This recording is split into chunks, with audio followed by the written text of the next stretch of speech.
àdìsí tí wọ́n ní pé ànábì orépù tó sì wà nù sọ̀hí pé ànábì ò so igi ọmọbìnrin ọ̀hún pé ànábì kan fa ẹnìkan lẹ́yìn wọ́n wá ń lọ wọ́n wá dé àdúgbò kan tí wọ́n ń pè ní shout ògiri méjì wà ń bẹ̀ ògiri àgbàlá ó wà báyìí ànábì wa sọ pé ijlisu ha huna banta. حدثنا أبو نعيم. wọ́n ní حدثنا أبو نعيم. حدثنا عبد الرحمن بن حدثنا حسين. عبد الرحمن بن حسين. عن حمزة. عن حمزة. بن أبي أسيد. أبي أسيد. عن أبي أسيد. عن أبي أسيد. رضي الله عنه قال خرجنا مع النبي صلى الله عليه وسلم. خرجنا مع النبي صلى الله عليه وسلم. حتى انطلقنا إلى حائط يقال له شوط. حتى انتهينا إلى حائطين. فجلسنا بينهما. فقال النبي صلى الله عليه وسلم اجلسوا ها هنا.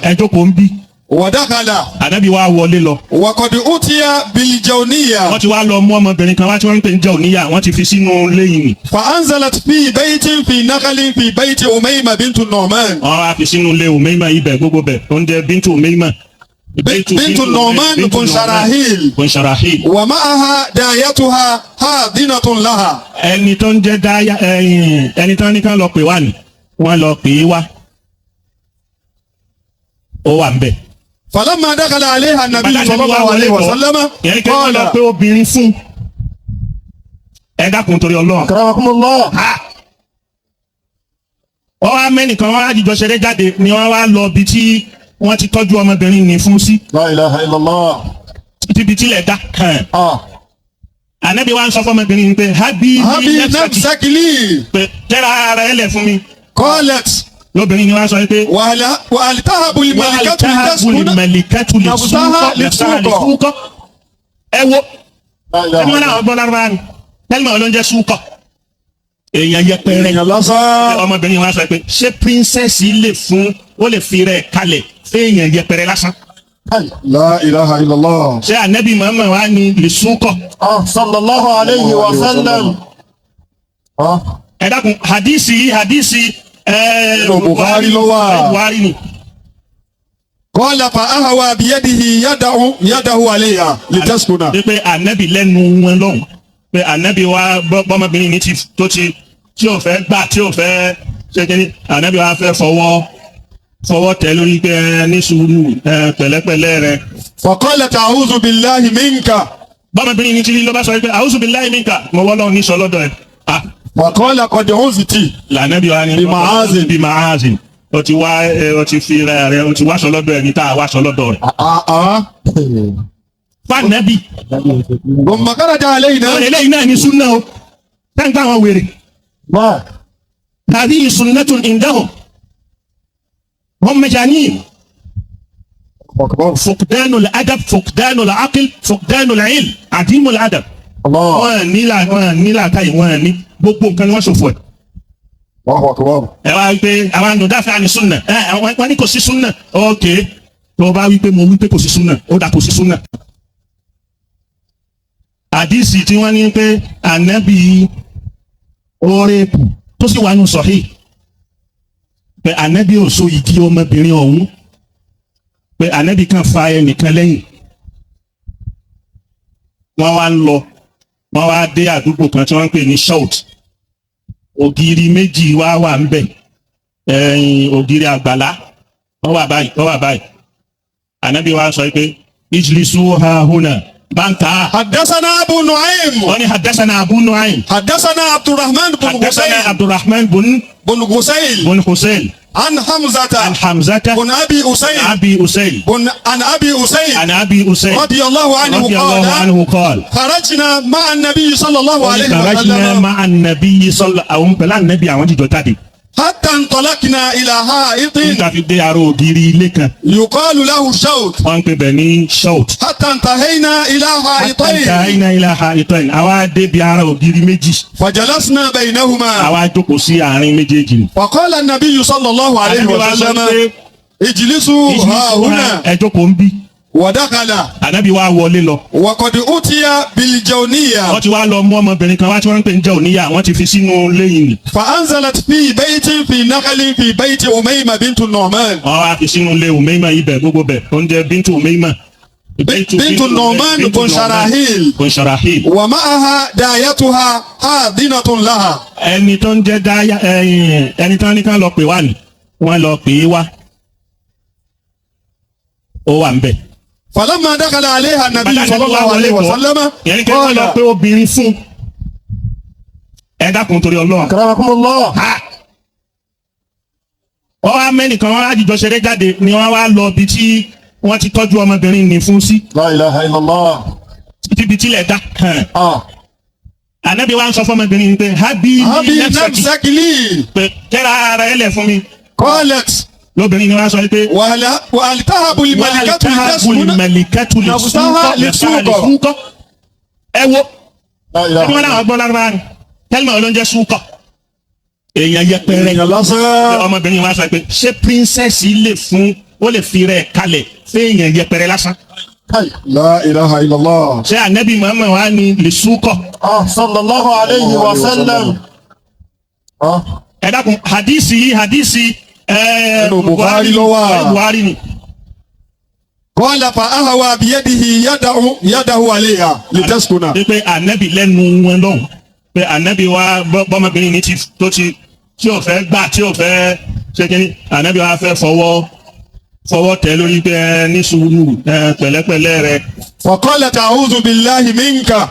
Bọ́mọbìnrin ní tí ló bá sọ pé a'udhu billahi minka mo wọ́ lọ́hùn ní sọ lọ́dọ̀ ẹ̀. Wàkọ́lá kọ̀dé ọ̀zìtì. Lànàbí wa ni bí màázìn. O ti wá o ti fi rẹ̀ o ti wáṣọ lọ́dọ̀ ẹni tá a wáṣọ lọ́dọ̀ rẹ̀. Fànàbí. Bọ̀mọ̀kára dá alẹ́ iná. Eléyìí náà ni súnà o. Táǹgbà wọn wèrè. Tàbí sunnatun indahum. Wọ́n mẹjaní. Fuqdanul adab, fuqdanul aql, fuqdanul ilm, adimul adab. Wọ́n nílà káyì wọ́n ní gbogbo nǹkan ni wọ́n ṣòfò ẹ̀.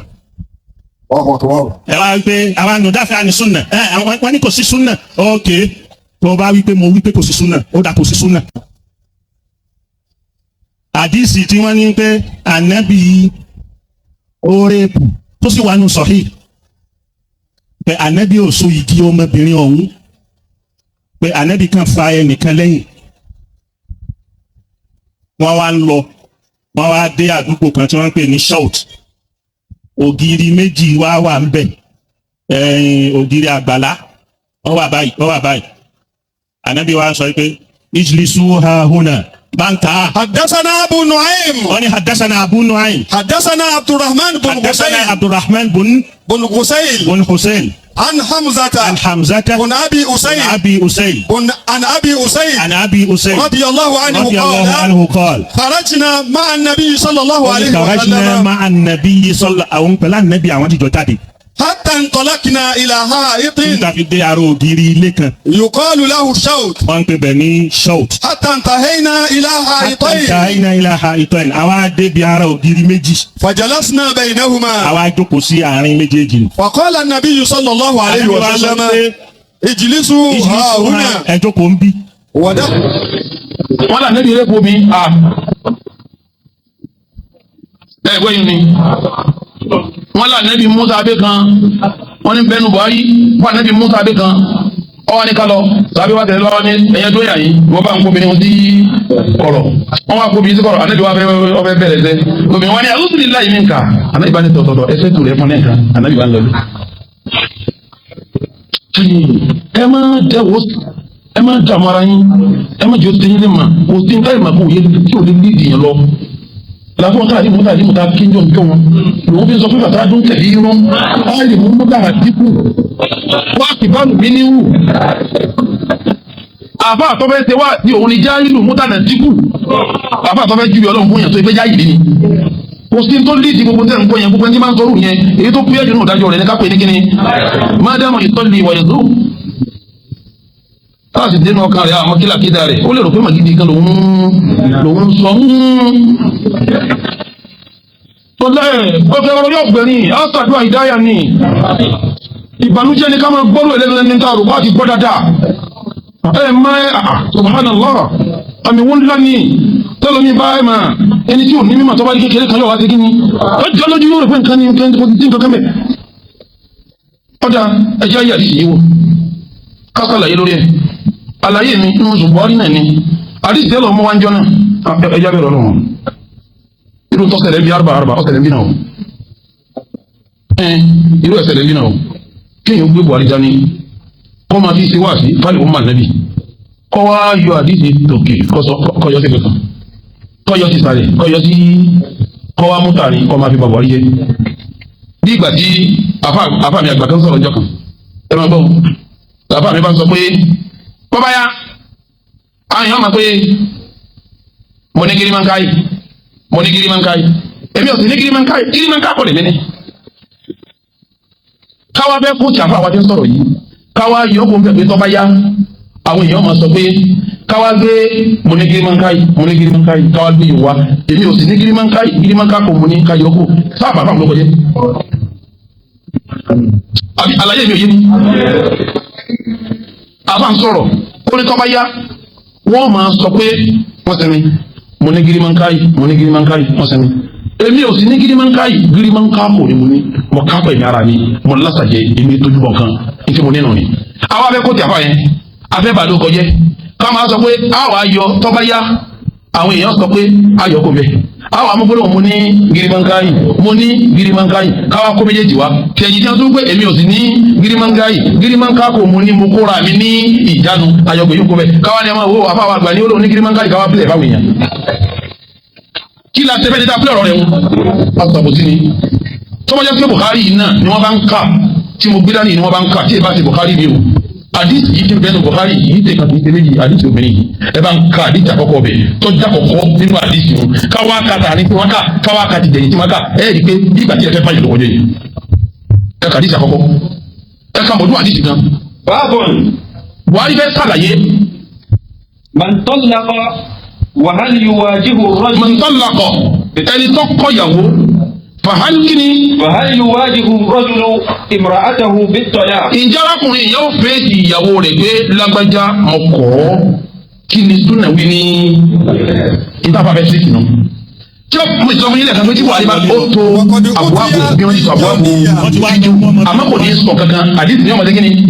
tọ́kùnmáníkàlì nìdí tí ọba fún wa ní ìtọ́yẹ káṣílẹ̀ ní kí ni ọlọ́mọ wa fún wa àdìsí ni ọwọ́ kádìsí mẹ́ta wa láyé àdìsí yìí fún bẹ́ẹ̀ mọ̀ mi tó ti jẹ́ ní bomi o ní Bukhari kan yìí náà àmọ́ bẹ́ẹ̀ kan ló kó wa láyè yìí tó ti pàdé ìdèmẹ́tẹ̀ta eré ẹnìkan náà ní sọ ọ̀rẹ́ lórí ẹ wá yọ tòkè sọnù ẹ yọ sàì sọnù ẹ wá mú tàní ẹ wá fi Buhari ló kọjẹ irú kí ló ìtàkùn tí Buhari tó kílíà ìwà bá ẹni tó gbé Buhari ló kọjẹ ẹni tí ọmọ Buhari ìbálẹ̀ mi jẹ́ kọ́mọ́sì ọmọ Buhari. kọ́dà nínú bá fèrè mi bẹ́ẹ̀ máa ń kọ yìí tí ń kọ tí àti ìwọ̀n kan kọ̀ gbọ́dọ̀ sàbòsí fẹ́ni tó bá sọ ọ̀rọ̀ ọ̀yọ́ gbọ́dọ̀ sàbòsí fún èyí sàbòsí fẹ́ni tó sọ̀rọ̀ nù èyí sàbòsí ìsàbòsí fún Bukhari Al-Imam Bukhari ìsàbòsí fún tó kílíà ní kí wọ́n sọ pé ń bẹ́ nú ẹ̀ pé ànábì rẹ̀ bù mí àdìsí yín ń kà fún yín tòkè yín fìlẹ̀ náà títàlẹ̀ yín fìlẹ̀ tààrí tí wọ́n kà ẹ̀jẹ̀ ń kà bóyá kí n ti gbé láti fi tòkè ní ọ̀dà ẹ̀jẹ̀ ń gbé bí tòkè ọ̀yà kọ́kọ́ kàdí tọ́tajú kó tó kàdí ìpẹ́ máa gbọ́ yín wàá pìtà bọ́rọ̀ ti pẹ̀lú àwọn ẹ̀rí. حدثنا الحميدي حدثنا الوليد حدثنا الأوزاعي. àwọn tó gbà ní ìjìwá nù lágbájágbà làkàdébégbà ló làgbà àlọ́bẹ̀ àwọn lónìí. سألت زهيرية. ó ní mo bi Imam Zuhairi mo bi léèrè ẹ máa gbọ́ tó bí o. أي أزواج النبي صلى الله عليه وسلم استعاذت منه. èwo nínú ìyàwó ànábì èwo nu kíni. àdìsẹ́ láwọn kọ́ kí ló kó obìnrin yẹn. èwo nínú ìyàwó ànábì lọ sọ fún ànábì pé a'udhu billahi minka èwo nínú ìyàwó ànábì lọ sọ bẹ́ẹ̀. ẹ máa kà lọ. ọwọ́ afún létí pé. أخبرني عروة عن عائشة رضي الله عنها. olúwa sọ fún mi ó sì gbà lọ́dọ̀ ya wa Aisha kọ́lọ̀ máa yẹn lọ́sẹ̀. أن ابنة الجون. wípé obìnrin tí ń jẹ́ ibùnẹ́tà Gáúnì. náà. لما أدخلت على رسول الله صلى الله عليه وسلم. nígbà wọn lọ lè mú bá nẹ́bí. ودنا منها. tá nẹ́bí wa súnmọ́. ọwọ́ tuntun máa di ká súnmọ́ lẹ́ni tọkùnrin tó ní kí n wí o kéèyàn súnmọ́ yàn kọ́ fẹ́ kọ́ kàyàn sẹ́gbẹ́ tì mí pẹ́kípẹ́kí náà. lóbìnrin yẹn wá sọ pé ní. A'udhu billahi minka. A'udhu billahi minka ọlọ́run kan sọ mi lọ́dọ̀ rẹ̀. àdìsí tọ́tajú rẹ̀ àdìsí tọ́tajú kí ló kóbi nìyí. ẹ wá bó ti di tààrin ẹ máa gbọ́ tààrin tí wọ́n mú wá o tí wọ́n fi bàbá rí lóko jẹ́ ẹ bá ń kàtà ni. حدثنا أبو نعيم ẹni tó gbà wá nù. حدثنا عبد الرحمن àwọn tó gbà wá nù ọ̀rọ̀ sànàdì nìyí. ẹ lọ bí mọ́tínù kẹfì sànàdì lẹ̀. ọ sọ pé. خرجنا مع النبي صلى الله عليه وسلم. ẹ bá ń dá akọ sàbẹ tó sọ̀rọ̀ yẹn. sàbẹ tó gbẹ̀yìn. أبي أسيد. àbí Usayd àtàìdí ló kọ rẹ̀ kí mo kọ́ rẹ̀ àbí Usayd. ẹ mọ kàn lọ́wọ́ ní padà bọ̀ abẹ́ o ẹ má jẹ́ kọ́ wọ́n sọnù. Abu Usayd àtàìdí òun ló ń sọ pé kharajina ọ̀la jáde. مع النبي صلى الله عليه وسلم. alọ̀lẹ̀ bá nẹ́bí igi ọlọ́run kọ́ bá nẹ́bí náà. ajáde pẹ̀lú ànẹ́bí àwọn àtànẹ́bí jọ jáde náà. حتى انطلقنا إلى حائط يقال له الشوك. àfi wá débi ògiri kan ládùúgbò kan tí wọ́n ń pè ní sọ́kù. حتى انتهينا إلى حائطين. àwa débi ògiri méjì lẹ́gbẹ̀ẹ́ ibi sọ́kù yẹn. وجلسنا بينهما. àwa jókòó láàrin ògiri méjèèjì. فقال النبي صلى الله عليه وسلم. ànẹ́bí wa sọ pé ní. اجلسوا ها هنا. ẹ̀yin dúró dèmí ń bí ẹ jókòó dèmí ń bí. ودخل. ànẹ́bí wa wọlé lọ. وقد أتي بالجونية. wọ́n sì ti mú obìnrin kan tí ń jẹ́jẹ́ òníyà wọ́n ti dé kíni wọ́n ti mú wá síbẹ̀. wáwùl hàn obìnrin yẹn ti wà ń bẹ̀. naam. فأنزلت في بيت في نخل في بيت أميمة بنت النعمان. ibi ilé kan tí àwọn igi làbídò wà ń bẹ̀ tá à ń kele yẹn nílé Umama bintu Nu'man ibẹ̀ ni wọ́n fọ obìnrin yìí dí. ومعها داعيتها. ọkùnrin sí màkàn bẹ̀. حاضنة لها. bẹ́ẹ̀ sì ni nígbà tí wọ́n bá fẹ́ tó bẹ̀ ń kórìí tó. wọ́n bọ̀ wò ó tó bẹ̀ ó fò ní. lóga ń pa kásọ́ máa kọ̀ mọ́. irú ẹ̀ tí wọ́n máa pọ̀ tó fi dá nǹkan ló fi tó sọ mí. wọ́n ti sọ fẹ́ nìkan jọ́ kan pé ṣàtọ́rọ̀ wọ ìjáàbù ṣẹlẹ̀ ńjọ́ sí ní wọ́n ń ka síra fún ojú kó wọ́n wáyé wọ́n ráyè ìjọ náà àwọn bí ó bá ka débi wàlí ìzáàrù lọ́ba sí ìzáàrù mọ́tì ní. wàláhì wọ́n ti sọ fọ́ọ̀rọ̀ ẹ̀mí kan pé àbá àti ń sọ̀rọ̀ yìí àyè máa ń dààmú rẹ̀ wọ́n mọ̀ dáadáa ìmọ̀lẹ̀ tó nǹkan wọ́n mọ̀ dáadáa tọ́ wọn gbé pẹ̀lú òkú tí wọ́n jókòó mú ní ipò ńlọ́tò bí òun kéré ìmọ̀ rẹ̀ ọ̀ká bí kí ó jókòó sí yẹn ìmọ̀ ọ̀ká ìmọ̀ àwa kà mọ̀ dẹ̀sẹ̀ nígbà yìí. ìyá wọn bá mi jiyàn jọ náà nígbà tó wá tún ìlànà ọkọ tìǹyẹ yìí wọn lọ wá pè mí pé ṣé ìfún nílà ẹ mọ̀ wúlẹ̀ lánàá mo lọ́rùn wọn náà rí o. ẹ kà síwájú. فلما دخل عليه النبي صلى الله عليه وسلم. ìgbà tó ànábì wá lọ bá ọmọbìnrin yẹn paul ọwọ́ sọ pé. أبي نفسك لي. gbéra rẹ fún mi ìtumọ̀ ẹni pé nífẹ̀ẹ́ mi kí n fẹ́ ọ. naam. قالت. obìnrin wọn fèsì pé. وهل تهب الملكة نفسها للسوق. ṣé ọba lóbìnrin ó lè gbéra ẹ̀ bún ẹni tí èso bá ní. قال. ànábì wa sọ pé. فأهوى بيده يضع يده عليها. ànábì wa nawọ́ nítorí kó ló sọ pé farabalẹ̀ lè tẹ̀kún náà kó lè fi ní arabalẹ̀. وقالت. ọmọbìnrin yìí wá fèsì pé. أعوذ بالله منك. ọlọ́run kọ́ sọ mi lọ́dọ̀ rẹ o. naam. فقال. ànábì wa sọ pé. قد عوتي بمعاذ. ó ti wá ṣọ́ra pẹ̀lú ẹni téèyàn fi wá ṣọ́ra. ó ti wá ṣọ́ra pẹ̀lú ẹni téèyàn fi wá ṣọ́ra. ẹ kàdé rẹ. ثم خرج علينا. Abu Usayd al-Fahili ọ̀là níbi wá jáde wá bá wa. وقال. ànábì wa sọ pé. يا أبا أسيد. ìwọ Abu Usayd. اسمها رازقيين. dákun bá ń fún lásọ olówó iyebíye méjì. وألهكها بأهلها. wọ́n bá mọ̀ lọ bá fámìlì rẹ̀ kọ́lọ̀ bẹ́bí rẹ̀ kọ́lọ̀ bẹ́bí rẹ̀. àdìsí kejì náà àdìsí alábọ̀kọ́ tẹ́ ẹ̀ mọ̀ kókó ìyàwó ànábì. àdìsí ẹlẹ́kejì yóò sọ pé ìyàwó ẹ̀ ẹ̀ ṣe mú kìíní kẹ́ ẹ fi kú kejì kẹ́ ẹ mọ̀kàn wọn mọ̀ lọ kọ̀rọ̀ wọn fẹ́ rí pẹ̀ sẹ́yìn máa rí ìbùyàwó ẹ̀. àdìsí tọ́sájú ọjọ́ yóò wá fẹ́ ní sànẹ́bí ìpè yìí kí ló jẹ́ sànẹ́bí. kí ló fà á gbogbo ẹ̀ ní sàlàyé o kí ló fà á tó ti di pé a'udhu billahi minka wọ́n sàlàyé fún yín tó yé dáadáa ìtọ́fà èyí sì ìrìnlẹ̀ rí wa o inú tí a tí a sì lójú lójú tó àwọn buhari náà lálò àwọn fásitì buhari lálò kí ló máa tó fi bẹ́ẹ̀ nàbí yìí sọ fún yín ànábì wa ni ẹ fún lásọ olówó iyebíye méjì ẹjọ́ máa lọ ẹ bá ń kà síwájú ẹ ti parí àdìsí kejì ẹ gbá àdìsí kẹta tí ń sọ̀rọ̀ ọmọbìnrin kan yìí náà láàyè kan náà tó tún tẹ̀lé títòkè dákọ̀ ìyàwó èkejì ọ̀dákọ̀ bẹ́ẹ̀ bá ti dákọ̀ ìyàwó lẹ́ka tó ní ìdíkọ́ mọ̀ ní bíjẹ ni kò ní ìdímọ̀ tí ẹ ti dẹ lomi jòníyà náà méjèèjì ẹ bá ń kàdí ìsìkẹta. وقال الحسين بن الوليد. نعم. الثوري. نعم. عبد الرحمن عن ابن عباس ابن عباس ابن سهيل. عن أبيه. وأبي أسيد قال. Abu Usayd dáwí yẹn ń sọ pé Abu Usayd kan lọ́wọ́ torí òun lọ́wọ́ ń di gbogbo yóò sì yẹn ju owó ọ̀dọ́rọ̀ rú òun ẹni tí ọ̀làgbóyè ní da ẹ̀ ń padà bọ̀. Qala. ẹ sọ pé. tazawwaja an-nabiyyu sallallahu alayhi wa sallam. kí ìtumọ̀ tazawwaja. nígbà ká tọ̀hún yẹn tán ẹ̀ ṣe ká yí sí nísàlẹ̀ bẹ́ẹ̀ bá tẹ̀ wá ní ká tòkì ó yẹ ká ẹni ká. kí ìtumọ̀ tazawwaja. ó gbéyàwó ànábì káyàwó. kí ló mú Usaid sọ̀rọ̀ yìí ń padà bọ̀ bẹ́ẹ̀. sẹ́mi àkọ́dá lójú bàtẹ́ ìfẹ́ kí ló ń sọ kí lè sọ pé tazawwaja ànábì fẹ́yàwó iye tó fi sọ bẹ́ẹ̀ ń padà bọ̀ wá sálàyé gbogbo ẹ̀ lọ́dẹ̀ rí ànábì ọ̀jẹ̀ rí fún mi Buhari ọ̀jẹ̀ kọ́ sí omi ẹ̀ sọ fún mi ó ní tazawwaja. Umaymata bint Sharahil. ànábì fẹ́ Umayma ọmọ Sharahil. falamma udkhilat alayhi. ìgbà tí wọ́n mọ̀ mi yìí lọ́ọ́ bá ànábì. basata yadahu ilayha. ànábì náwó ti báyìí. faka'annaha karihat dhalika. ó dàbí ẹni pé ó hé ti ká ànábì fọwọ́ kàn wọ́n. ànábì fẹ́ lómìnì ànábì wa náwó. ànábì fẹ́ lómìnì ànábì wa náwó. فأمر أبا أسيد أن يجهزها ويدفع أسيد أن يجهزها ويكسوها ثوبين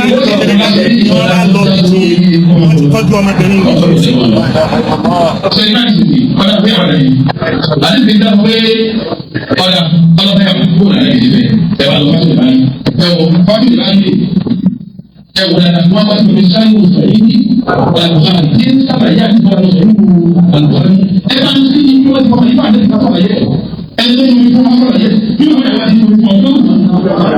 tọ́ bọ́ọ̀lù tẹ ìdílé lásán yìí ẹ já wá yanjú bóòlù ló ti dìyàwó kó tó wá di pé wọn lọ fi síbi kàtẹ́bí wọn lọ sí kíni kọ́dà á yanjú ilé ẹni wọn fi sí ó fi sí kọ́rọ̀ ilé ẹbí ẹ̀ wọ́n mú lọ kí ló sì fa wàhálà tó fi di pé sọ pé oṣù bìlá gbogbo ẹ̀ láyẹ̀jú a sì ní kọjá tíra àtàkùnláwọ̀ yìí.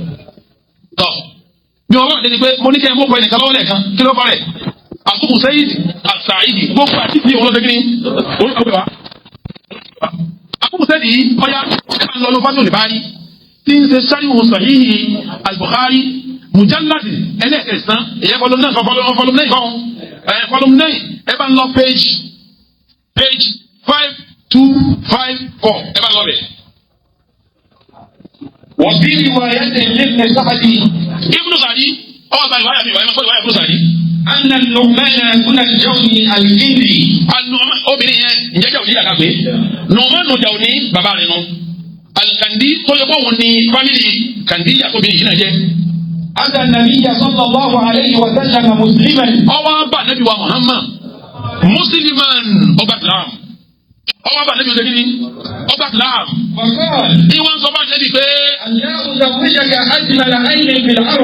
ìwọ nabi ṣé kí n fún ọ kí n fi fún ọ ọmọbìnrin tó dà jù láti lọ ṣé kí n fi fún ọ ọmọbìnrin tó rẹwà jù sẹ́wọ̀n fọ́sẹ̀ Islam ọ̀rọ̀ nabi gẹ́gẹ́ bí aṣáájú rẹ̀ gẹ́gẹ́ bí ọ̀gá rẹ̀ ọ̀fẹ́ ṣe ń tí ó dùn mọ́ lọ́wọ́ ní ya Rasulullah ìwọ òjíṣẹ́ Ọlọ́run Allah uzawwijuka ṣé kí n fi fún ọ ajimala aymul arab èyí tó dà jù ní obìnrin lọ́wọ́ ṣé kí n fi fún ọ. Naam. Ànábì wa ni mo gbà mo fẹ́ al-ijabu ẹ̀dá kò kíni kókó onúkì. ẹ máa gbọ́ lọ́wọ́ sẹ́wọ̀n fẹ́ẹ́ ní ìdí fọ́mi fún ànábì ṣe kíni ó sì gbà wọ́n lọ́wọ́ ṣe kíni òun fẹ́ ànábì ló gbà wọ́n fẹ́. Naam. وبعث معه أبا أسيد الساعدي. النبي صلى الله عليه أبو أسيد تنظر ولا تكان أبو أسيد الساعدي ما هو النبي قال أبو أسيد النبي وانيتو وبعث معه النبي وانيتو تلوكني تو وفو بي بعث معه النبي وانيتو أبو أسيد الساعدي بان تلوكني كيلو دي بامو ìyàwó mi wá tí ń gbà wọn fi wọn fi ìyàwó sí kọ̀rọ̀ àlàyé rẹ o. ó kí lóò kílíà èèyàn wọn ni mo fọmọ fún ọ tọ́jà sí lárúbáwá anabi ni mo gbà mọ fẹ́ anabi ni àbúrò sẹdí àtàyè lọ́wọ́ bá ń segin ní bá ń tẹ lọkùnrin yìí kẹ lọ mú ìyàwó wa eré fún dáńbẹ kọrọ dáńbẹ wọn tún wọn fọ mi yìí bọ ẹ bá ń sọ bí wọn fi sí ìyàwó rẹ àbúrò sẹdí àtàyè yìí tí wọn sọ pé. فأنزلتها في بني ساعدة. nígbà tí wọ́n mú bọ̀ mo wá mú lọ sọ́dọ̀ àwọn fámìlì Bani Sa'ida ọ̀gá rẹ̀ ní ọlọ́mọ mi wá ó sì fi síbi náà níbi yóò ṣe kí ni. tó fi sí òfìsí bẹ́ẹ̀ ìwọ wà ní kọ̀rọ̀ ìwọ ní abẹ́rẹ́ ìbùmẹ́. ìgbọ́lọ. فدخل عليها نساء الحي. ẹ máa bọ́ o. Allahu Akbar. ìgbà tọkùnrin yìí fẹ́ fún mi fún àná kí ló wí fún un olómi tó yá ìjù láàrin lárúbáwá ló fẹ́ fún un. sẹ́yìn àwọn ọmọbìnrin yẹn bọ̀ nítorí wàhálà ní ọ̀sán ti tẹ̀ tó fi di màá sàn láyé o. nígbà àwọn ọmọbìnrin yẹn bọ̀ ẹ bá ń kábíyà ẹ̀ káwọn. فدخل عليها نساء الحي. ìgbà àwọn ọmọbìnrin yẹn bọ̀ ọmọbìnrin yẹn tí wọ́n pe òbí wọn ló ṣe kí ni. lọ sí ayé báyìí obìnrin ló yá ìbáyìí nígbà tí wọ́n mú wọlé jáde sílẹ̀ tán dákàlá ti àlẹ́ ìhà ní sáàmùl hajj gbogbo bí àdúgbò wa wọlé wa wọ́n wá ń wò pé èèyàn ló ṣe kí ni lórí wà báyìí èèyàn ló yá ìbáyìí ṣé ibi táwọn yẹn ti ń lọ wọ́n náà wọ́n ti ń rẹ́ pẹ́. Allahu akbar. ìgbà tí mo rí àdúgbò wa ń wò ẹ́ kọ́ lóyún lọ. Farihina biha wọ́n yọ̀ pé anabi fẹ́ ìyàwó kan àjàdá wọ́n ti fa anabi lómi ẹ̀ka omi yìí mà yá yìí o farihina biha wọ́n yọ̀ pẹ̀lú obìnrin yẹn náà. wàhálàjìnà fàdàkànnà min jamaliha. àwọn obìnrin yẹn ń ṣèròyìn bí obìnrin yẹn ṣe kí ni bó ti yá yìí tó àwọn obìnrin sáà fún àtúntì ti bẹ́ẹ̀ ọ̀rọ̀ ká kìmọ̀dé náà tó ń gbà wọ́n ti fa anabi lómi ẹ̀ka tó ọba rí òṣùpá sánmà ni. òkìkí wá ṣe kí ni ó ti kàn káàkiri ẹ bá ń sọ bí ilé fámìlì jáde ẹ bá ń sọ ibẹ̀ mọ́ palasi o. wàhálà lẹ́yìn nazalat fi baytiha bintu akhiha. ibi ilé tí wọ́n fi sùn ilé bintu akhiha ọmọbìnrin tí bọ̀dá rẹ̀ bí tóun náà lọ́kọ́ Mẹdínà ilé ẹbí òun ni wọ́n fi sí. wàkìlà yẹ asma'u bintu. ilé obìnrin tí a pè ní bintu akhiha òun ní bọ̀dá ọmọbìnrin yẹn ní bọ̀dá kan bọ̀dá ń wá bí ọmọbìnrin yẹn wá lọ́kọ ní Mẹdínà nígbà tí Usaidu mú ibnu Abu Usaid àbí ibnu Usaid ni tí mú obìnrin yẹn bọ̀ ilé bintu akhiha ló ṣe kí ni sẹ́dẹ̀ ń jẹ́ kọ́rọ̀ yóò wá kí ẹ dúró bẹ̀rù náà tó wá wọlé lọ. lọ́sí ò lè bá rí rẹ o. tọ́ kí ló wá fa ìní àwùjọ lè láyé ẹ lọ wọnú.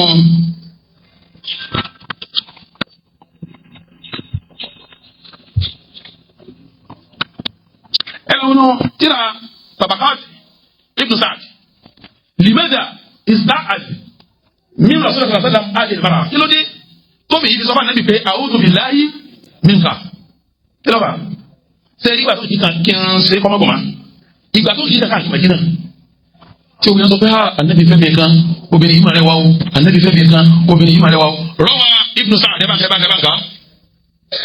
rawaha Ibn Sa'd aidan fi Tabaqat gbogbo alamọta àti Tabaqat Ibn Sa'd ṣe ìbẹ́ nù ẹ̀ pé volume 4 page kini page 145 volume 4 ibẹ̀ lọ́wọ́ ọ̀rọ̀ tí ń sọ yìí náà ń bẹ nínú bá tí ò lè bá rí ọyọ títí ni ń bẹ nínú bá tí ò lè bá rí bẹ́ẹ̀ ọba ó tó bá mi náà ń sọ pé ní.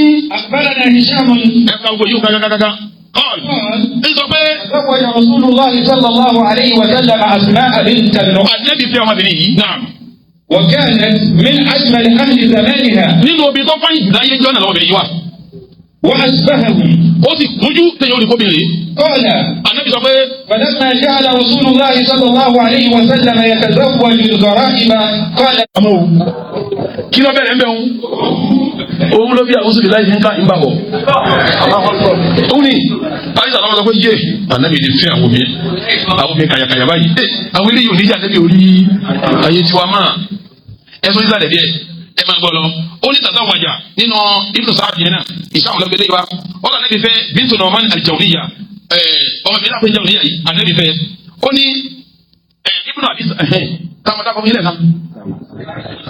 أودره أيضا أخبرنا هشام ابن محمد حدثني ابن الغزيل عن حمزة ابن أبي أسيد السعيدي أبو أسيد إلى سيو السعيدي أمتي إن صبني تتوجه صلى الله عليه وسلم النبي في جوينية فأرسلني èmi lọ́nà lọ Abu Usaid ó lé mi lọ́nà lọ فجئت بها موادو النبي فقالت حفصة لعائشة إن صفا عائشة aw Aisha le Hafsa àbí kò tí Hafsa ní sọ fún ìkan sọ fún ìkejì wípé ìfìdọ̀bí àǹtí wọ́n ẹ̀nà òṣìṣẹ́ Hafsa ní Aisha sọ́dọ̀ mọ̀ ní tẹ́mọ́ wáyé ìwọ lọ lílàrí fún tí wọ́n lílàrí fún tán èmi ò bá tún rẹ̀ sí wọ́n tànù ọ̀kan ní bọ́kàn lọ lé òun ọba tún fafa alina wọn bá ti bẹ́ẹ̀ ẹ dákun ìyàwó tí wọ́n mú dé jẹ́ fi síbì kan tó ìṣe kàkàkì àdúgbò tí ogun yẹn wá ń kíni létí ọwà àwọn ìyàwó ànájì náà wá dìde wọn àti kíni nígbà wọn kọ́ ọkọ̀ tó eléyìí ti gbọ́kọ́ ní. wọ́n wá ń sáré bí wọ́n ti gbọ́kọ́ padà ní kò sì sí ìjà níjà torí jẹ́ bá ti di kílẹ̀ àjà wọ́n sì mọ̀ pé wọ́n ń ṣe kíni. làwọn wá sí mídìrì pé wo ọgbọ́n náà dá sí kíni yìí o wọ́n wá dèdè ètè ni wọ́n dà nígbà wọn dèdè ọ̀kan ọkọ̀ méjì pé wo ìwọ lílà ìfọ̀kọ́ báyìí èmi ò bá yanu rẹ̀ nígbà wọn ṣe bẹ́ẹ̀ fún kan fún màkọ́ láti láha ìdáhùnmá ìkànnà méjì wá sọ fún mi ní wọn pé anabi yìí ẹ bẹ bá wọ́n pé anabi sallallahu alayhi wa sallam ìkẹrẹ lọ́kọ́ba yujibuhu min al-mar'ati ìmọ̀ dùn ma tóbi ìbá wọlé wá bá ìdàdàkà láti àlẹ́ yìí tóbi ìbá wọlé wá bá anabi an taqula tóbi ìyá sọ fún anabi pé a'udhu billahi minka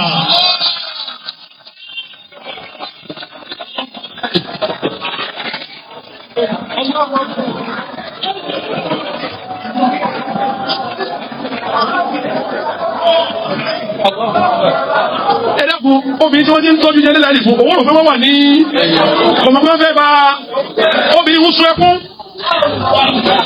ìbàbọ̀ tó ní yé ẹ sì gbàdé ní jẹ́ ìbàbọ̀ bú ẹ lọ́lẹ́rìí láwọn àdìsí tó kílíà. Gbàá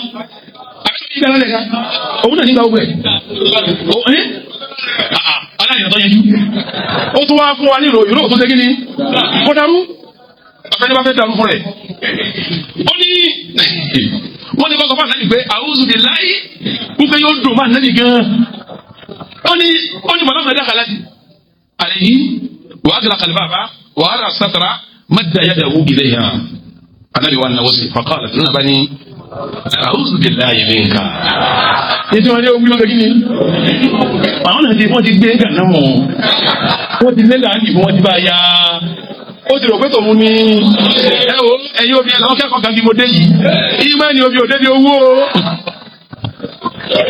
omi ò lé ní mẹ́rin débi kọ́ máa tẹ́kí ni wà lùkúrá ni lè mọ́tò harim máa hànà lọ́wọ́ lága tẹ́kùtẹ̀kí kí ló délé yìí náà ìjẹ́ èèyàn ń bẹ lára àwọn omi bí wọ́n ṣe wà nẹ́bi tó bí ó sì ti máa bẹ lára ìjàmọ́ lọ́wọ́ ẹ̀ṣẹ́ kí ni ọ̀wá yóò kùn lórí àwọn rẹ̀ ń jowú tí ọba jowú kí ni ó ṣe òun káwọn ayíta nínú mi dànù yìí.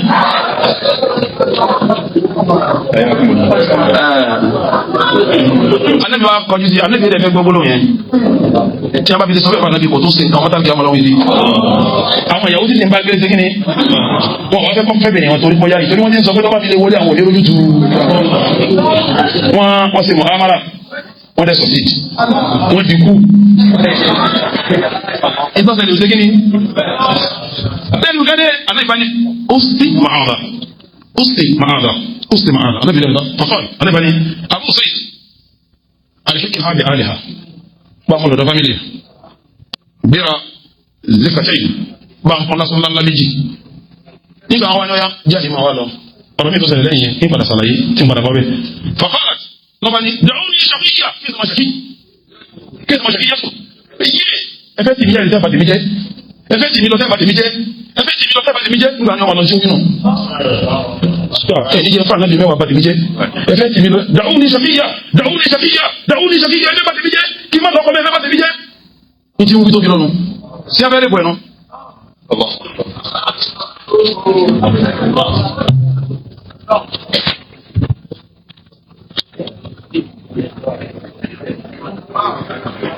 sẹ́wọ̀n pé ogun mọ́tí àlàkà mẹ́tí wọ́n fẹ́ yẹjú sẹ́gbẹ̀ àwọn yọmọ lọ́wọ́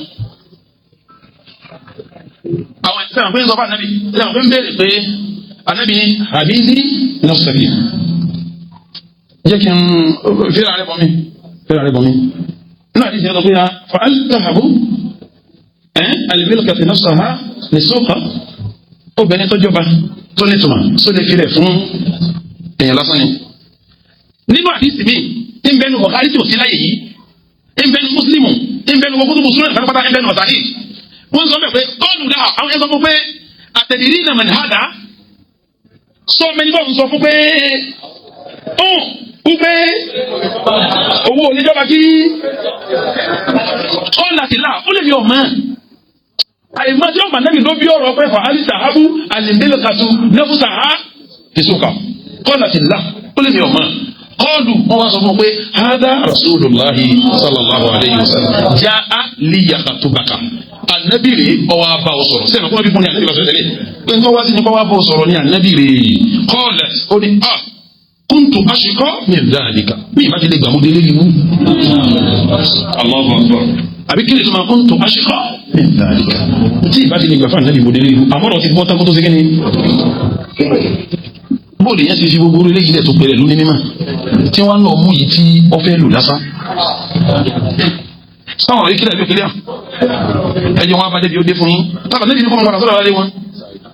àbúsà yìí kíni àbúkíni àtàyìdì ní wọ́n júwe fún wa ìgbà tó mú lọ sí ìlú wọn ó nígbà tó mú délé fàlámà wọ́sọ̀ láti nígbà bíhà ìgbà tí àbúsà ìdíjà yìí mú délé tàṣọ ìyàwó aráàlú pariwo àbí kí n sọ ma sọ yìí hà pariwo tabani sọ yà àwọn jẹun pariwo tasọ yàwó wọn pariwo kí ló dé tábàlùkù o ti lọ́kọ o ti ṣe ire kí ló tó wá sí ń lé ìnàkí lagayru mubaraka alibarika ti tala la rẹ n táwọn yẹn wí fún un ṣé anabi ọbẹ yẹrẹ bò rẹ kí aláàlú ọmọ wí yẹn ṣé màá bọ́lọ̀ tó ní ìtumọ̀ lọ́rọ̀ yìí ọ̀rọ̀ tó tóbi ọ̀rọ̀ mọ̀lẹ́bí ti ṣe kí ni bí títọ̀ wọ́n sọ fún kí ajẹ́rùkọ́ ti lọ́kọ̀ ọ̀lẹ̀ òun náà wá fèsì pé kùdí ìtù kí ni sùnmọ́ kò kẹ̀kẹ́ kùdí ìtù wọ́n tàn mí jẹ́ ní àwọn onírọ̀jọ́ rẹ̀ àwọn orogún ẹ̀ wọ́n ní kùdí ìtù ọ̀lẹ̀ kùdí ìtù wọ́n tàn mí jẹ́ ní kọ́ọ̀lẹ̀ Usayd ọkùnrin tó mú lọ yìí abúlé tètè wọlé ìmọ̀ sọ fún wa pé pàtùkù fìyà obìnrin yìí ò kú àfìgbà tó di fìlà pa Usman ló tó kú. ẹ̀wọ̀n kan bẹ̀ wọn kí ló wá dàbí mi eléyìí nísìn ọ̀yanjú àbí ọ̀yanjú ẹ̀jẹ̀ ń fi kan sí i. ẹ̀ gbọ́ à ń bọ̀ ẹ̀wọ̀n ó jàmá àwọn ọ̀rọ̀ yẹn pọ̀ gbogbo ẹ̀ pátápátá ló lè ṣètò kọ́ná ayélujára ká sọ́tán ní òní ẹ̀jẹ̀ tó ń yá méjì àbí kí n yẹ kàn sí gbogbo ẹ̀ ló ń ti tọ́jú ẹ̀sìn kalẹ̀ fún bí rẹ̀ bá tún pẹ̀lú jẹun.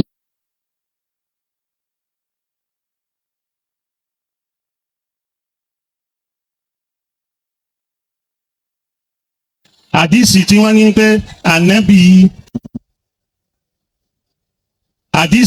ní pé ànábì orepu tó sì wà nù sọ̀hí pé ànábì ò so igi ọmọbìnrin ọ̀hún pé ànábì kan fa ẹnìkan lẹ́yìn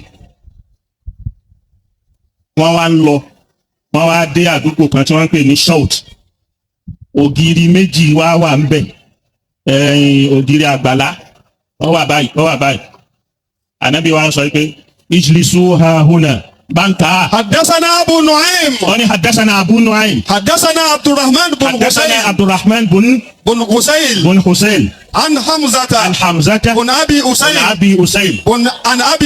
عن أبي أسيد. رضي الله عنه قال. خرجنا مع النبي صلى الله عليه وسلم. خرجنا مع النبي صلى àwọn pẹ̀lú ànábì àwọn ti jọ jáde. حتى انطلقنا إلى حائط. nígbà fi dé aró ògiri ilé kan. يقال له شوط. wọ́n ń pè bẹ̀ ní shout. حتى انتهينا إلى حائطين. àwọn adé bi ara ògiri méjì. فجلسنا بينهما. àwọn ajókòó sí àárín méjèèjì ni. فقال النبي صلى الله عليه وسلم اجلسوا ها هنا. ẹ jókòó ń bí. ودخل. ànábì wa wọlé lọ. وقد أتي بالجونية. wọ́n ti wá lọ mú ọmọbìnrin kan wá tí wọ́n ń pè ní jawniya wọ́n ti fi sínú lẹ́yìn ni. فأنزلت في بيت في نخل في بيت أميمة بنت النعمان. wọ́n wá fi sínú ilé Umayma ibẹ̀ gbogbo bẹ̀ oúnjẹ bíntu Umayma. بنت النعمان بن شراحيل. ومعها دايتها حاضنة لها. ẹni tó ń jẹ́ dáyà ẹni tó ń ní ká lọ pè wá ni wọ́n lọ pè é wá ó wà ń bẹ̀. فلما دخل عليها النبي صلى الله عليه وسلم قال lọ pé obìnrin fún ẹ dákun torí Ọlọ́run. أكرمكم الله. wọ́n wá mẹ́nìkan wọ́n wá dìjọ ṣeré jáde ni wọ́n wá lọ bí tí wọ́n ti tọ́jú ọmọbìnrin ní fún sí. لا إله إلا الله. tíbi tílẹ̀ dá. ànábì wa ń sọ fọmọbìnrin yìí pé habi nafsaki li. pé tẹ́ra ara ẹ lẹ̀ fún mi. qalat. lóbìnrin ni wọ́n sọ pé. wàhálà táàbùlì mẹ̀lìkẹ́tù lè súnkọ́. ẹ wo ẹni wọn làwọn gbọ́ lárúbá ni tẹ́lẹ̀ mọ̀ ló ń jẹ́ súnkọ́. èèyàn yẹpẹrẹ ọmọbìnrin wa sọ pé ṣé píríncẹ́sì lè fún ó lè fi rẹ̀ kalẹ̀ fún èèyàn yẹpẹrẹ lásán. La ilaha illallah. ṣé ànábì Muhammad wa ni lè súnkọ́. sallallahu alayhi wa sallam. ẹ dákun hadisi. Bukhari ló wà. Bukhari ni. Qala fa ahwa biyadihi yadahu alayha litaskuna. pé ànábì lẹ́nu wọn lọ́hùn pé ànábì wa bọ́mọbìnrin ní tí ò fẹ́ gbà tí ò fẹ́ ṣe kí ànábì wa fẹ́ fọwọ́ tẹ̀ lórí pé ní sùúrù pẹ̀lẹ́pẹ̀lẹ́ rẹ̀. Fa qalat a'udhu billahi minka. bọ́mọbìnrin ní tí ló bá sọ pé a'udhu billahi minka mo wọ́ lọ́wọ́ ní sọ lọ́dọ̀ ẹ̀. Fa qala qad uzti. lànàbí wa ni bí ma'azin o ti wá o ti fi rẹ o ti wáṣọ lọ́dọ̀ ẹni tá a wáṣọ lọ́dọ̀ rẹ̀. fún ànábì. makaraja alayna. wọ́n lè náà ní súnà o táǹgbà wọn wèrè. hadhihi sunnatun indahum hum majanin. فقدان الأدب فقدان العقل فقدان العلم عديم الأدب wọ́n ní làákàyè wọ́n ní gbogbo nǹkan ni wọ́n ṣòfò ẹ̀. ẹ wá pé àwọn àdùn dáfẹ́ àni súnà. wọ́n là níbi eré bomi ẹgbẹ́ yìí ni wọ́n là níbi Musa abẹ́ kan wọ́n ní bẹ́ẹ̀nu Buhari wọ́n níbi Musa abẹ́ kan ọwọ́ ní kálọ̀ tàbí wá tẹ̀lé lọ́wọ́ ní ẹ̀yẹ tó yà yín wọ́n bá ń kóbi ní ohun tí kọ̀rọ̀ wọ́n wá kóbi sí kọ̀rọ̀ ànábi wá fẹ́ bẹ̀rẹ̀ sẹ́ gómi wọ́n ní alhamdulilayi ní nǹka ànábi bá ní tọ̀tọ̀tọ̀ ẹsẹ̀ tó rẹ̀ fún ní nǹkan ànábi bá ń lọ ní. ẹ má dẹwọ́ ẹ má dààmú ara yín ẹ má jọ tẹyin lé ma kò sí nǹkan ìmọ̀ kò yẹ tí ò lè lé ìdìyàn lọ. ìlàkùn ká àdìmú ká àdìmú ká kíjọ jọ wọn lòun fi sọ pé bàbá tó ń tẹ̀lé wọn báyìí mú mú ká àdìkù wá kìbánu mi ní wù. àfa àtọ́fẹ́ ṣe wá sí òun ni jáìlú mútànà dínkù àfa àtọ́fẹ́ júwe ọlọ́run fún yẹn tó ẹgbẹ́ jáìlì ni. òsín tó lé di gbogbo tẹ̀ ń bọ̀ yẹn gbogbo ẹni tí máa ń sọ̀rọ̀ yẹn èyí tó kúyẹ́ nínú ìdájọ́ rẹ̀ ní kápẹ́ ní kíni má dámọ̀ ìtọ́lì ìwọ̀yẹ̀ dúró. táàsì dénú ọkàn rẹ̀ àwọn kílàkídà rẹ̀ ó lè rò pé màgídì kan lòun sọ tọ́lẹ̀ ọ̀fẹ́ ọ̀rọ̀ yóò gbẹ̀rin ọ́sàdúrà ìdáyà ni ìbànújẹ́ ni ká máa gbọ́rọ̀ ẹlẹ́nu ní tààrù wá ti gbọ́ dáadáa subhanallah àmì wọ́n ńlá ni tẹ́lómi bá ẹ̀ máa ẹni tí ò ní mímọ̀ tó bá di kékeré kan yóò wá sí kí ni ọjọ́ lójú yóò rẹ̀ pé nǹkan ní nǹkan tó ti nǹkan mẹ́ ọ̀dà ẹjẹ́ ayé àdìsí yìí wò kásá àlàyé lórí ẹ̀ àlàyé mi inú oṣù Buhari náà ni àdìsí ẹ̀ lọ́ mọ́ wájọ́ náà ẹjẹ́ abẹ́rẹ́ ọlọ́run irú tó ṣẹlẹ̀ bí arba ọ̀ṣẹlẹ̀ bí náà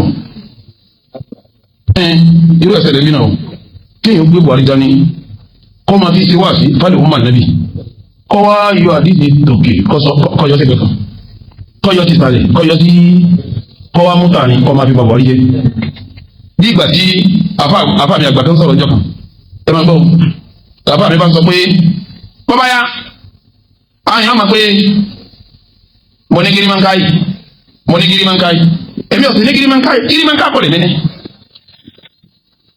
káwa fẹ́ kó tìàfà wa ti ń sọ̀rọ̀ yìí káwa yọ̀ọ́kùn ń bẹ̀ pé tọ́ba yá àwọn èèyàn máa sọ pé káwa gbé mo ní girimankai káwa gbé yòówá èmi ò sì ní girimankai kò mo ní ká yọ̀ọ́kù sáà bàbá mi ló kọjá. àlàyé mi ò yé mi.